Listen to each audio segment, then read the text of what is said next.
Good afternoon, good day. Hello, everybody. Chip Towers with Dog Nation back with you here for another edition of Towers Take Live on Facebook, brought to you by Marco's Pizza, America's #1 pizza company, as everybody in this forum certainly knows. And it's an absolutely beautiful day in Athens, Georgia. Nice and cool, little hint of fall in the air finally. That's good to feel. I'm trying to get your comments dialed up here and find out who's on here first. Make sure you guys are hearing me okay. Let's see what we got here. Well, there we go. Was Bryce Dixon first? Bryce, wow, that's amazing. I don't know that you've ever been first on here, man. That's something. Kibo Weir wants some free T-shirts. You know what? We need to do that before the season's out. This would have been a good week to do it, the off week. I'll talk to Connor Riley back in the studio about that and see if we can't figure out some way to get some T-shirts here. Can you hear me okay there, Bryce? Um, I appreciate it. Like I said, this is brought to you by Marco's Pizza. You can order you a pizza right now from Marco's. In fact, you can get two because every day is a delicious double day with Marco's Pizza. Because as you know, when you hang out here, you can get two medium, two topping pizzas from Marco's Pizza for the everyday low price of $6.99, and order yours today. I am going to have one tonight, actually. So I'm not going to have mine for lunch. I'm going to have mine for dinner tonight. It is the off week, the bye week, whatever you want to call it. I never did really like off week. I know Kirby doesn't like off week. He calls it work week, of course. But it is after that debacle in Baton Rouge. I think that we found for sure that there's a whole lot of things that Georgia has to work on, and they're working on them this week. Some of the things now I'm not 100% sure you can fix. Mike Griffith and I have been in agreement since early in the season that Georgia has um, an upfront middle of the defense issue going on, and those are hard to fix in the middle of the season. Now, Georgia made some attempts to fix it. You saw a lot from Jordan Davis, the freshman, in at the nose tackle, nose guard, whatever you want to call it, zero technique, one technique, lined up on the center. Played a lot, had 7 tackles, I think it was, against LSU. That is a start for a remedy, and Georgia's going to need one. Certainly, we knew that linebacker play would drop a little bit, but your linebacker play generally is only as good as what you're getting up front. You know, hard to tell. I think Tyler Clark is having a good year. Certainly, I think David Marshall being hurt right now might be a bigger deal than a lot of people think. He's one of those guys that's really, really good. And if you see me looking off the screen, I'm looking at your comments on Facebook. I've got them set up right over here next to me. And Mickey Fuquay agrees need a nose guard, and I mean I think Jordan Davis is that, but look, he's a freshman, a true freshman no less, and a big one. 6'6", came in at 345. I remember Kirby said at the outset of camp that he'd like to see him get down to 320. I'm not sure that he's done that or not.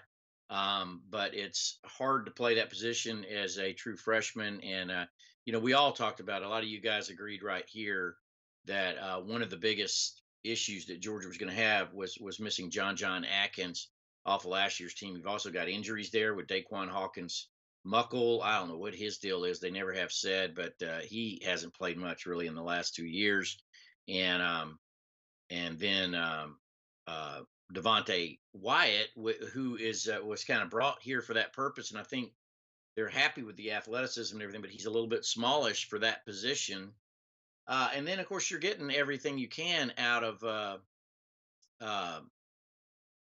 out of Julian Rochester and Michael Barnett.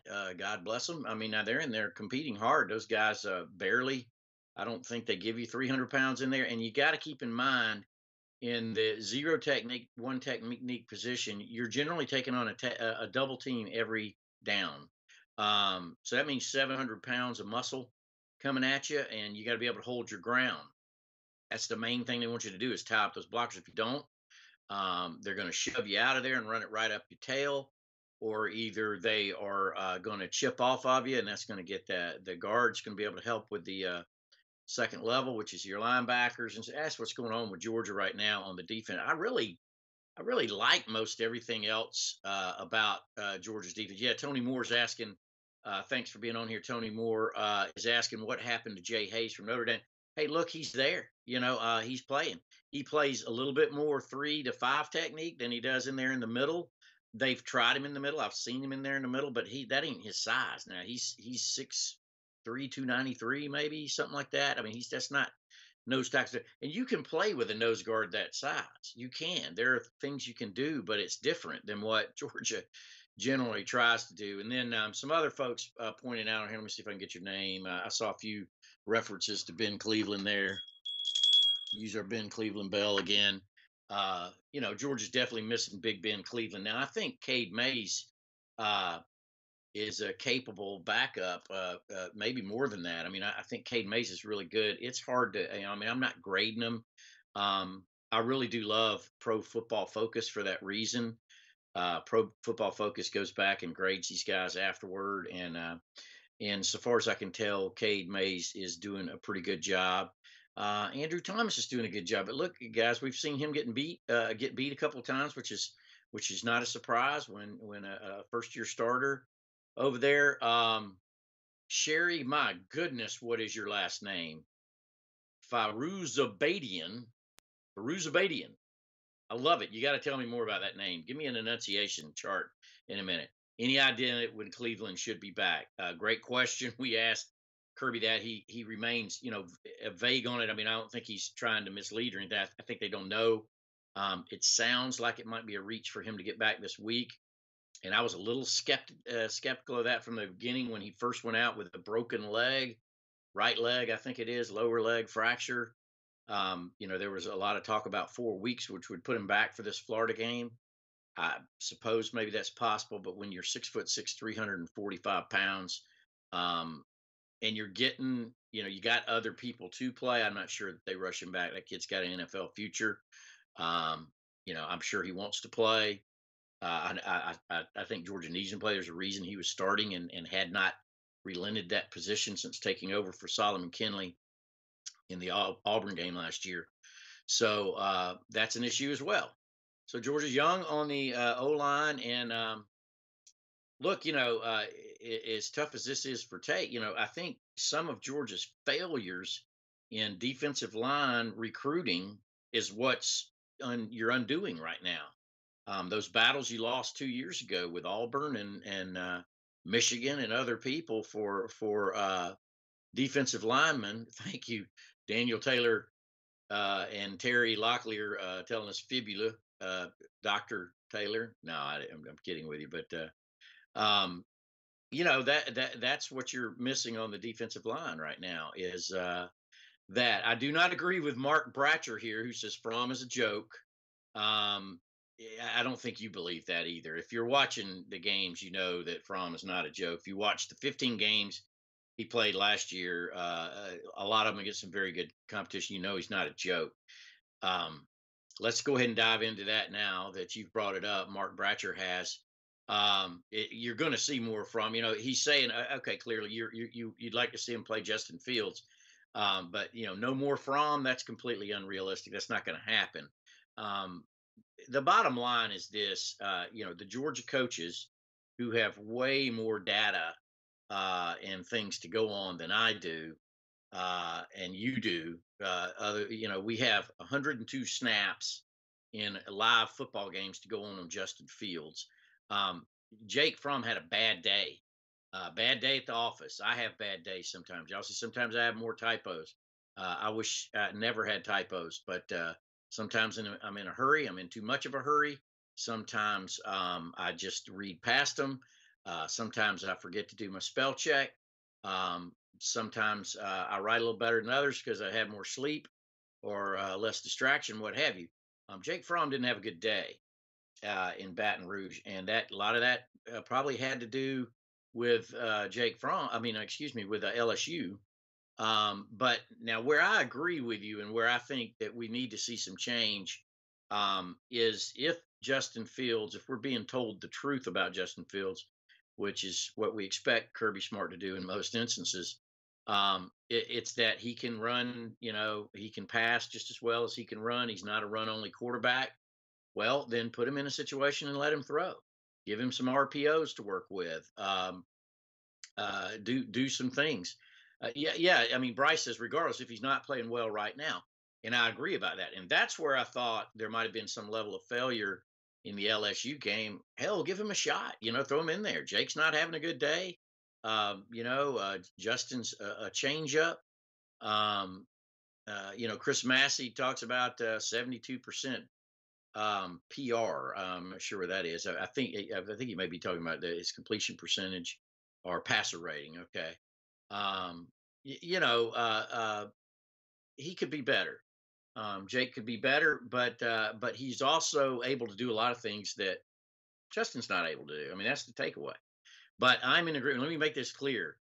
I'm in agreement that I think you need to see more of Justin Fields, and if you see him, I mean, you got to see him. I mean, I think he needs a series here and there. This is what we saw from David Green and DJ Shockley. It was a very similar situation. Very similar situation. David Green, absolutely a wizard between the ears, and a good thrower of the ball, not a great thrower of the ball, but very accurate. Um, that's Jake Fromm most of the time. Now, he was not accurate in the LSU game. He missed two or three wide open receivers. One he didn't see, one he overthrew. That happens sometimes. Just like a pitcher can't get his curveball over some days, or um, a hitter can't is not seeing the ball as well some days. That just happens. But I would like to see Justin Fields be more of an option. Now, look, you guys, you remember, be careful about this Florida game. And a bunch of people say, now let's go, go down there and start Justin Fields or whatever. And I don't think that's going to happen for a second. But you tried that with Fatone Balta, and how did that go? You got to be careful about unleashing these guys, and I think that probably at the end of the day is why we saw what we saw at Baton Rouge was Georgia just didn't want to turn loose Justin Fields and give him a lot of playing time in a frenzied environment such as you had there at Tiger Stadium. Andre Harris says here Shockley was way better than Green, but the stats of record books won't show that. I don't know if I agree with you on that. And the reason I say it is I've talked to DJ Shockley extensively about this. DJ Shockley does not begrudge the playing time that David Green was given over him, and by and large, um, feels like that Mark Richt made the right decision to handle the best as good. Now his option was to leave and go somewhere else, and where DJ Shockley is and should be extremely endeared endearing to the Georgia people. It's because he chose to stay and have his own year as a senior, and he led Georgia to an SEC championship. Um, Joseph Tucker, I'm not comparing Fatone Balta to Justin Fields. I am comparing playing a true freshman Fields to playing a senior Balta in a game such as Florida that means what it means. Do you understand that? I mean, the coaches, there's no politics involved here. That's what I keep saying. So we don't know what it is, but clearly in practice, in meeting rooms, in every video of every snap of every practice, their conclusion is they don't need to play Justin ahead of Jake Fromm. My point is they need to give him more of a shot in games, spoon feed him whatever you can of the playbook if you have to. But when you put him in and run a package. Don't put him in for a play. Let him run a zone read and come out. I don't think that serves Justin Fields well. I don't think that serves Jake Fromm. And I don't think it does anything to the opposing defensive coordinator, which is ultimately supposed to be the point here. So that's where I stand on the situation. Nobody's saying, use your brain here. I mean, he's not Tarashinsky. He's not anybody else. Justin Fields is a five-star prospect who apparently, has great potential. We won't know until he plays a legitimate amount of time. And you know what? Georgia's coaches don't know that part of it. They don't know when you put him in a game and turn him loose whether he'll react well or play well. There's no way to find out unless you let it happen. So that said, I mean, this was always the way I thought this would come down, and that's where I was surprised at the LSU game.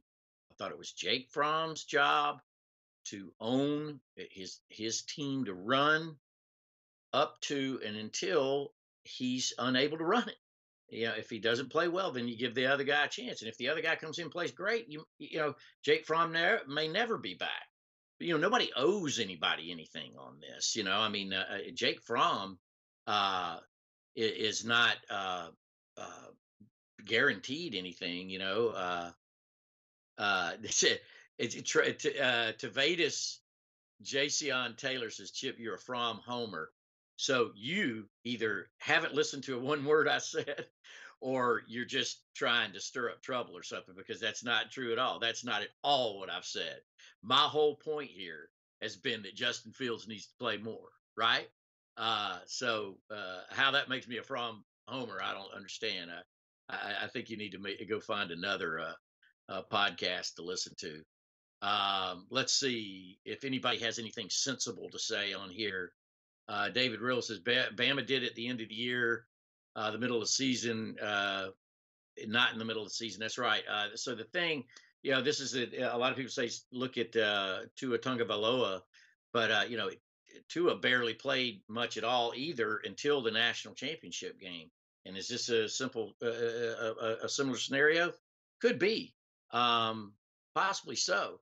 Let's change the subject here, and we'll come back to that. Michael Head says Holyfield averaged 8 yards carry. Why are you calling passes? I did, and I wrote about this, and I think most people are in agreement. We've heard Kirby Smart's take on it as well, though I don't agree with that 100%. Yeah, I didn't think they ran Elijah nearly as much as they should have in the LSU game. He was obviously, running the ball well, running it. What does they say? Running angry. I thought Elijah needed to be fed more than 7 times. 56 yards, 8-yard average. He carried the ball several times on that 9-play drive down for the ridiculous fake field goal, and he carried it a couple of times there late in the game where he scored, on a 10-yard, 13-yard run and 10-yard run. I think you need to see more of Elijah Holyfield. Now the big question is DeAndre Swift has an ankle injury. We're told it's minor, an ankle contusion / sprain, and the hope is that they'll get him back at the end of this week. That would really mean today, because they're breaking tomorrow. I imagine they'll do a little something before they let him break, but Kirby said something along the lines they hope to get him back Friday or into the week or something like that. But right now, Elijah Holyfield is your man, and ESPN was able to get a hold of him and do a nice little one-on-one situation that I'm jealous of, because I always want to get one-on-ones with these guys, and as the beat core, we don't get a chance to very often. Talking about his dad and everything else. His dad's really proud of him right now, and I think he needs to be fed more. I think he's the guy playing the best for you, and I did not. It is no disrespect whatsoever to Brian Harry, and I know his mom comes on here a lot. His dad comes on here a lot on this podcast, and but when it's 1st and 10 at the 38, I think you need to put your best option in there. And on that day, it was Elijah Holyfield, and I did not like the play calls on that possession either. Jet sweep to McCole, which they sniffed out pretty quick, and George got to switch up the personnel a little bit on that play, some I think, and do a little something different with it. And then Harry on his own read, and then drop back to pass, which I understood why you were doing that in that situation, but really in that possession, 3 straight ahead runs, and you've got a makeable Rodrigo Blankenship field goal, and if you'd kicked the field goal earlier, you got a 1-point game. Otherwise, you got a 7-point game, and I just thought that was mismanaged a good bit. So yeah, Kibo, we're talking about Dale McGee is the man, and look, all these guys, all these coaches, they know their personnel way better than I do, or you do for that matter. I'm sure if Dale McGee were a guest on our show today, he would explain in great detail why they put Brian Herrien in that situation. But it's like I said about the fake field goal. I get it that you saw something on tape. That's, I mean, you hear that all the time. But the voice that goes off in my head when I hear about that is Vince Dooley, and I thought he was the best about this. Now think about it, there were some great fake, some great trick plays in the Vince Dooley era, but he didn't run them a lot. And look, your special teams guys, Scott Fountain is your special teams coach. Georgia has a army of support personnel. That's their job to see something on tape, but it's also the head coach's job to stand up when it's like when the plan is we're going to go in there and we're going to do a fake field goal. If they're in this personnel, no matter what, they all have headsets on, and that's where the head coach weighs in there and says, you know what, let's not, I don't like it right now. It's it's 4th and 9 rather than 4th and 2. Hell, he wouldn't have made it on 4th and 2. It was a loss of 2 on the play. And you had a couple of potential All-Americans out there on that flank, one of which made a really good play, and Grant Delpit. So I didn't like that at all. Take the 3 and go play defense and get the ball back and hammer them again. And unfortunately, that's not what we saw. Now, uh, all that said, moving forward, this is Georgia has some issues. We knew they had some issues, and they have been exaggerated, exacerbated, underscored, whatever you want to call it, because the competition has increased at this point, and it will stay hot here for the next few weeks, with Florida next, and then Kentucky. So you got some defensive line issues, you got some run defense issues, you have some offensive um, issues. But I still believe Georgia's an exceptional football team. I still believe Georgia is a potential playoff team. I still believe Georgia is and should be the favorite to get to Atlanta. They just got to play better. There's one bad game.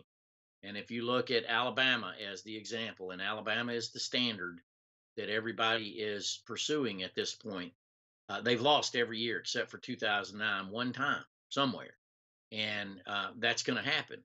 The SEC nowadays is NFL junior. Bryce Dixon says here we can fix this, and you can. I agree with that. You've got to get better on first down. This is a point who just made that point right there. Jody Griffith. You can't give up 5, 6 yards on first down. That has been an issue because then that puts offense in very good stead. Mark Reynolds says Alabama pays the refs. You need to pay the referees more, right? I mean, if that's what Alabama does, then you need to do it. I'm kidding, but yeah, Raj Patel is absolutely correct here. Let's move on to the next game and beat the Gators, and that's it's so cliche, and we all get tired of hearing it. All they're thinking about is the next game, but it is. Actually, the word this week is all we're thinking about is us. Georgia wants to fix them first and then turn their attention to Florida, but don't let that fool you. There's a lot of Florida going in already, and I agree with you 100%, Tyler Weeks. If you're not going to put Fields in, why not give Fromm easier throws to get him comfortable and gain confidence? I think that's what they're doing with Fromm. I mean, I don't think Fromm's being asked to do anything very difficult right now. He just had an off day. And the person I want to see given some simple passes is Fields. I guess it was Greg McElroy, and he has access to all the SEC's video, which includes practice tape and everything else. And he says that Justin Fields is just a little late on everything when he throws, and that may be true. I mean, it's certainly understandable that a freshman is going to be a little bit slower on his progressions than a sophomore who's played now 22 games. So, I get that, but I'd like to see a package for Justin Fields and see him unleashed. And let me be clear, I think this is what you will see. I mean, I'm in agreement with everybody about that. I think you need to see more Fields. I don't think. I mean, I guess it could happen, but I don't think for a minute that you would have a change at the starting quarterback. Excuse me. I was trying to figure out what David Wiley Jr. was saying here. He says Robinson looks tiny, way out of shape. I think he was talking about Robertson, Demetrius Robertson. And that was another really disappointing play, both by Fromm and by Demetrius Robertson. Fromm has to deliver the ball with more on it there and with a better lead. And look, Demetrius Robertson has to catch the ball. He's got to know where he is. He's got to catch it clean with his hands, and he wasn't able to do that. I'm disappointed for Demetrius. I mean, I know he wants that first catch so bad. So let me hear what you guys are planning to do for your off weekend. As y'all know, I need to throw it in here again. This episode of Towers Take Live on Facebook is brought to you by Marco's Pizza, where you get fresh made dough, an original sauce, and 3 signature cheeses on every pizza. And you guys know you can get 2 medium 2-topping pizzas for $6.99 each. That's just a great deal. We're getting to the weekend, and you should really do that. But yeah, Spoonie Jr. talks about here, and I'm gonna have to go back and check and see if that's your real name and real Facebook. Fields can go through his progressions and if it's not, uses athleticism for 5 or 10 yards. I agree. I mean, that's what we say. I mean, I know it's in there because this is what Georgia does primarily, like everybody else now, is the RPO off the zone read. I think that's what they're working on with him. They're putting him in 73% of the time. He is. It's a run play. What I did this the other day. 56% of the time, it's a give. 16% of the time, or whatever it is, it's a quarterback run. You got to do more of that, and then have a simple 2 patterns, 1 deep, 1 shallow, 3 patterns if you think he can handle the progressions, and let him raise up there and see if he can find somebody's open. If he can't, run with it. Um, do not agree with you, Mr. Taylor. Jesse Lee Kinney is going to have Marco's Pizza for dinner. Jesse Lee Kinney is Sweater Man, y'all, the guy that does all the jumping jacks at Georgia basketball games. Y'all wish him well. He just had some surgery. I saw you had that carpal tunnel surgery. Sorry to hear that. Bryce Dixon, I assume you're going to be in Florida, right, Bryce? I know we're going to have some Dog Nation invasion plans down there. He doesn't expect Fields to start. And I don't either. Wouldn't that be a shocker, boy, if they trotted number 1 out there first against Florida? I don't for a minute believe that's the case. I think you'll see Jake Fromm do his normal thing.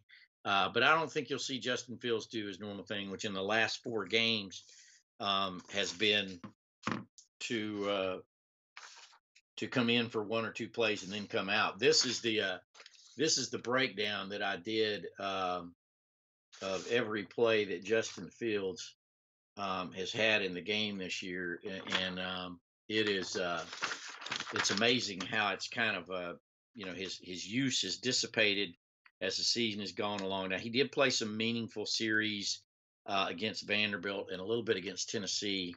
5 plays against LSU. He had a high of 21 plays against Vanderbilt, but a lot of those came in the 7th, 8th, 9th series. And very rarely lately does he start and finish a series. And I think that's what we need to see from him sooner or later. Brooker Chico Derek makes a great point. You earn your position every game you play. If you're not performing, swap out and play the next man. Agree 100% with that. Drew Roman says, "Are those Fields transfer papers?" I don't think that's going to happen, guys. I mean, this is a quarterback controversy now. I'm not afraid to call it that now, because when everybody in the nation is rolling in on it, is weighing in on it, it becomes a controversy. I do not believe it's a controversy within the team. It's not right now. These things do have the potential to be divisive, but I think within the team, I think Justin Fields knows what's going on and understands whatever role he's being given. I assume Justin's parents, understand that as well.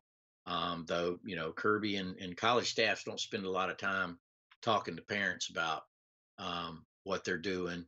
And let's see what else we got. Let me get a few more. Walter Grant, DeAndre Walker, and John Ledbetter have zero pass rush.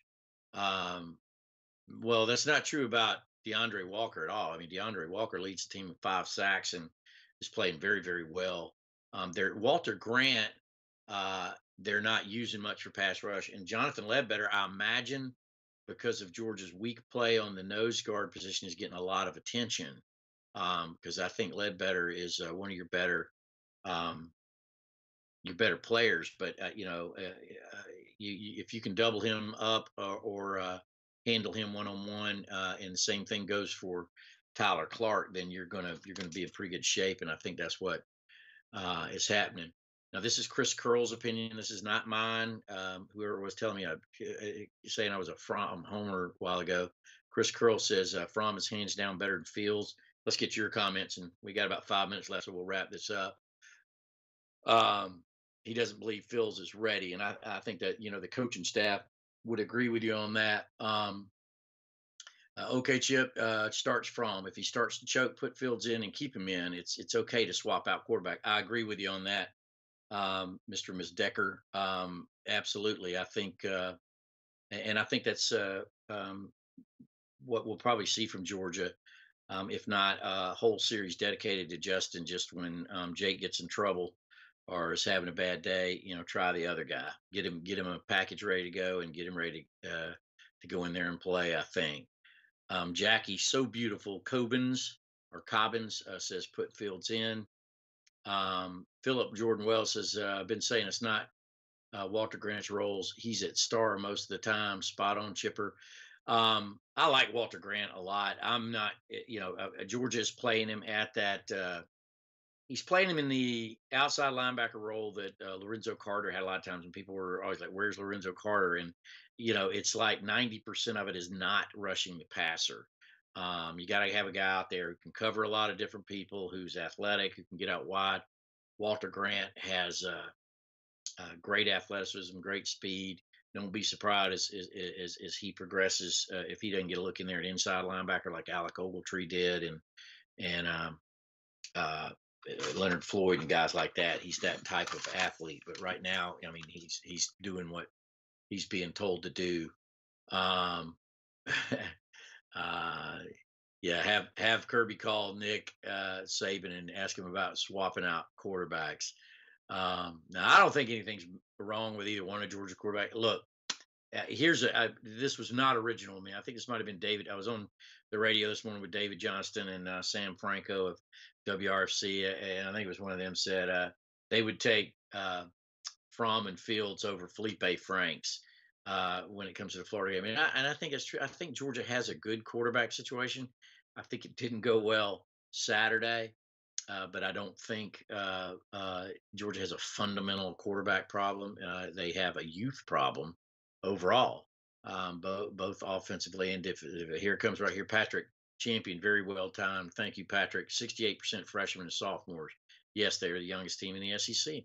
And my only thing with that is you're in game 8 now, so those freshmen have played a lot. For instance, Tyson Campbell, he did not play well against LSU at all, and that was pretty disappointing. And the thing is, I've yeah, again, I'm not questioning the coaches because I don't cover practice, I don't see practice like they do and everything else. But I thought both Eric Stokes and Mark Webb have done really good jobs when I've seen them in games.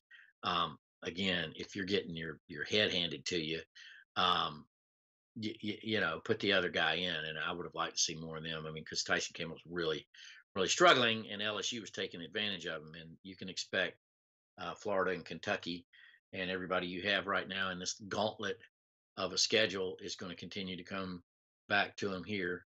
I don't agree with you. Jimmy Barnes says outside of Hazelwood, cut those other guys loose. I don't agree. I don't. I like Georgia's wide receiver core, and I do. And Griff and I talked about this on the Mike and Griff, the Chip and Griff show earlier this week. Is I do think Georgia is probably going to pare down that wide receiver rotation a little bit. You start seeing a whole lot more of Terry Godwin, Riley Ridley. J.J. Holloman, I think, is probably in there. Certainly McCole Hardman.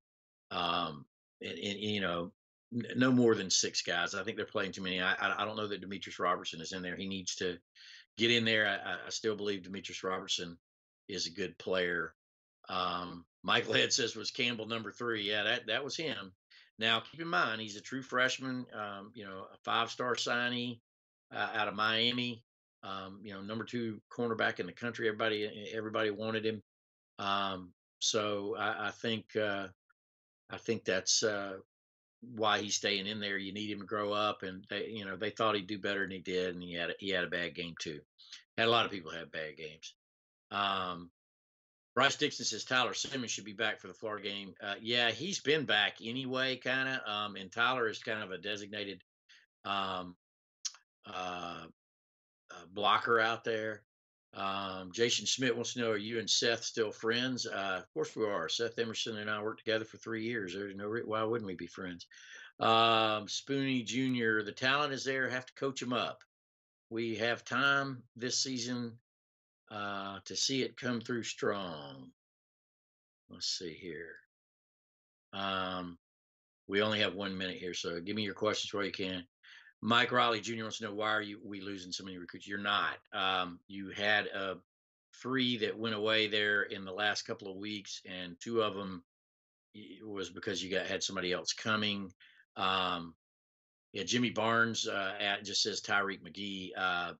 He's playing, and he can play that corner as well that Tyson Campbell's in, but they got him playing safety and star right now, and he's working almost none with the corners. So I imagine that has more to do with that. All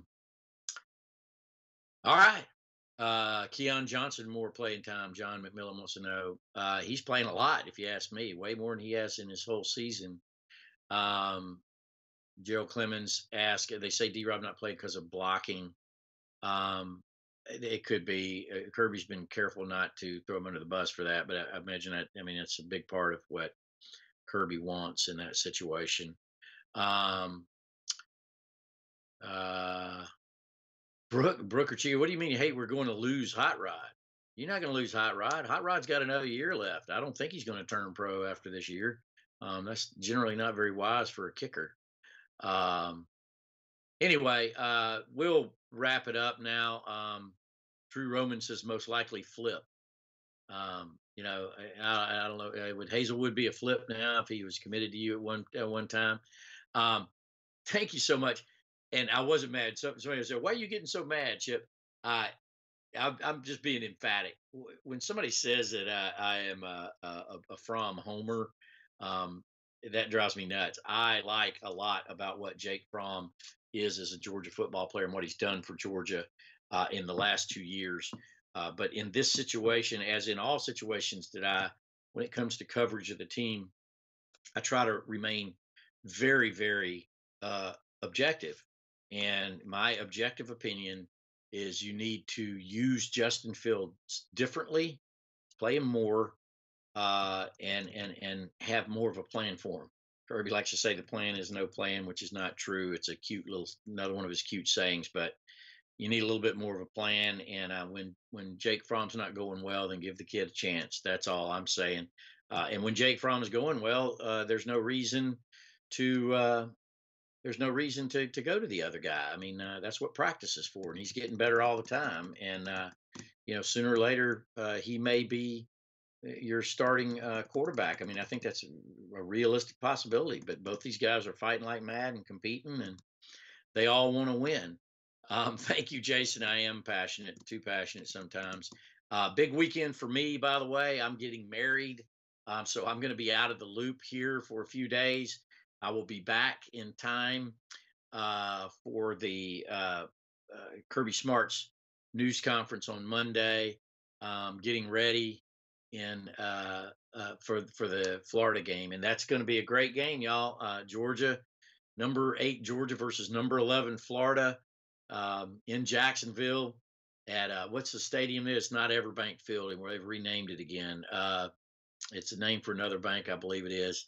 But as always, I want to thank Marco's Pizza for bringing you Towers Take Live on Facebook. They are America's #1 pizza company, and they give you fresh dough original sauce, and 3 signature cheeses on every pizza. And as you know, you can get 2 of those for 6.99, which is a steal of a deal. Be sure and call them up and tell them, excuse me, got a fly in here, and tell them Towers Take sent you. And thank you very much, Marcos Davis, everybody. I appreciate that.